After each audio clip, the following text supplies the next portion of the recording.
ओ दादा, ते सुरेश ढगेचं घर कुठं आहे होतं? हा सुरेश ढगेचं घर कुठं आहे? तुम्हाला सुरेश ढगेच्या घरी जायचंय का? हो हो हो. चला मी घेऊन जातो, मला तिकडे जायचं. चला चला.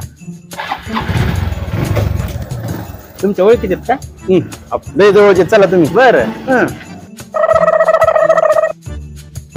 तुमचं नाव काय इकडे म्हणलं? इकडे इकडे. हा तुमचं नाव काय म्हणलं? माझं नाव विकास ढगे. मग तुम्ही लय जवळचे आहेत वाटतं हो. त्यांच्या. पाहुणं, हा बोला की. ते घर माहिती ना पण तुम्हाला? काय बोलताय राव? अहो मग अर्धा तास जवळ जवळ होत आलं, हा. अजून तुम्ही मला घरापाशीच नेताय. अहो जाऊ दे, मी जातो राव. अहो, तसं नाही हो. मी पण तुम्हाला आता- त्यांच्या डायरेक्ट घराच्या पायरीपाशी नेऊन सोडतो ना. काय बोलता तुम्ही राव उगाच? पण माहिती आहे ते ना? तिकडे मळ्यात राहते तो, तुम्हाला गावात पाठवले कोणतरी. अच्छा चला. अच्छा. हा. बरं.